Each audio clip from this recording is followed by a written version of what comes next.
नमस्कार, आज तक रात 9 बजे में आपका स्वागत है। मैं हूं निशांत चतुर्वेदी। दिल्ली में आम आदमी पार्टी के सत्ता में आए 1 महीना भी नहीं हुआ है, लेकिन उससे पहले ही पार्टी को कुछ पुराने जख्मों की टीस कुरेदने लगी है।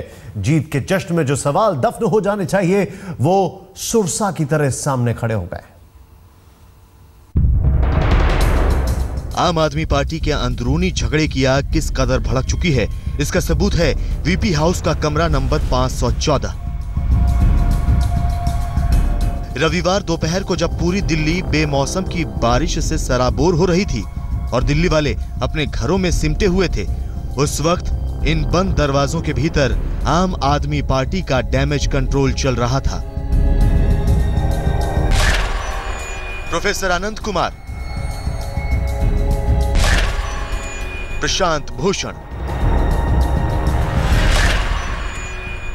पंकज गुप्ता, पार्टी के 3 नेताओं के सामने कई सवाल मुंह बाए खड़े थे।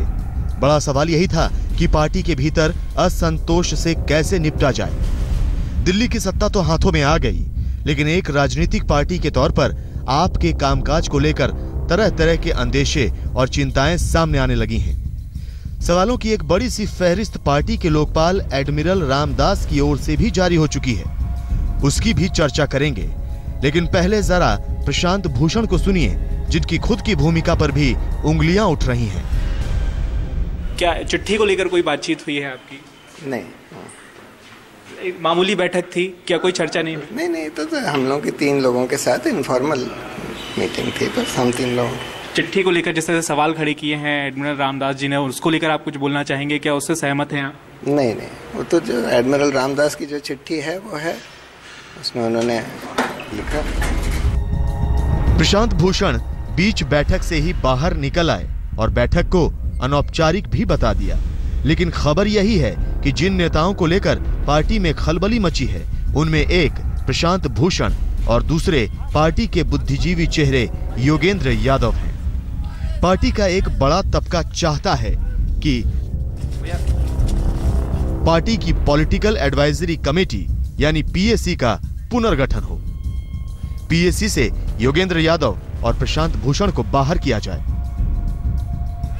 आखिर बेदाग, गैर विवादित और बौद्धिक माने जाने वाले योगेंद्र यादव को लेकर पार्टी के भीतर इतनी नाराजगी क्यों भड़की, ये भी बताएंगे। लेकिन पहले जरा खुद योगेंद्र यादव का नजरिया भी जान लीजिए, जो कैमरे के सामने इस असहज सवाल से बचने की कोशिश करते ही दिखे। देखिए, मैं पार्टी के आंतरिक मामलों में मीडिया पे टिप्पणी करने में विश्वास नहीं करता। मैं केवल एक चीज आपको कहूंगा। आपने कहा इस पार्टी के आंतरिक लोकपाल, मुझे बताइए इस देश की और कौन सी पार्टी है जिसका आंतरिक लोकपाल है? मैं आप जो प्रश्न पूछा था, आपने कहा था लोकपाल की रपट में कुछ कहा गया है। मैंने यहाँ जयपुर में सुना है कि दिल्ली के अंदर कोई चिट्ठी के कुछ हिस्से छपे हैं। मैं लोकपाल की टिप्पणी की चिट्ठी पर कोई टिप्पणी नहीं करना चाहता, क्योंकि वो एक सेमी जुडिशियल बॉडी है हमारे लिए यहाँ की लोकपाल। जिस तरह से सुप्रीम कोर्ट के निर्णय के बारे में बोलते वक्त आप थोड़ा सावधानी बरतते हैं, उसी तरह की मर्यादा हम अपनी पार्टी में लोकपाल जी की किसी बात के बारे में बरतते हैं। तो इस वक्त आम आदमी पार्टी में भड़के झगड़े का ये आलम है कि योगेंद्र यादव और प्रशांत भूषण दोनों की पीएससी की सदस्यता ज्यादातर सदस्यों को खटकने लगी है। 26 फरवरी को राष्ट्रीय कार्यकारिणी की बैठक में योगेंद्र यादव की मौजूदगी में ही उन पर तीखे सवाल उठे। सरकार बनने के बाद पार्टी के ज्यादातर नेताओं को योगेंद्र यादव के अतीत के कई कदम खटकने लगे हैं।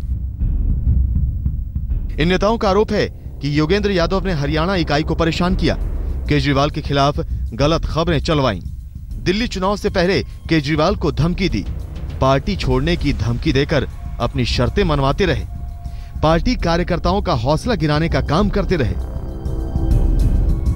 ये महज आरोप हैं, कितना सच और कितना ठोस है ये तय करना मुश्किल है। लेकिन जहां तक पीएससी में बदलाव का सवाल है, तो इस पर पार्टी नेता कैमरे के सामने 2 तरह की राय दे रहे हैं।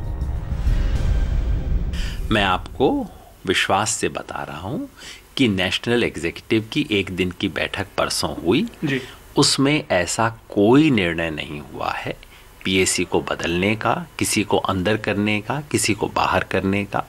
कोई निर्णय नहीं हुआ है। पीएससी का विस्तार करने का फैसला तो लोकसभा चुनाव के बाद ही हो गया था, क्योंकि हमारे परिवार में बहुत बड़ी बढ़ोतरी हुई। हम दिल्ली विधानसभा के चुनाव लड़ने वाली एक पार्टी से राष्ट्रीय पैमाने पर 434 लोकसभा क्षेत्रों में लड़ने वाली पार्टी बन गए। तो एनी का तो हमने विस्तार कर दिया था। हमने विशेष आमंत्रित के तौर पर हमारी 23 लोगों की कमेटी को बढ़ा के करीब 60 की बिरादरी कर लिया। पीएससी के लिए हम लोगों ने सोचा कि विधानसभा का चुनाव पूरा हो जाए, क्योंकि विधानसभा का चुनाव करने के लिए हमने दिल्ली इलेक्शन स्ट्रेटजी ग्रुप बनाया था।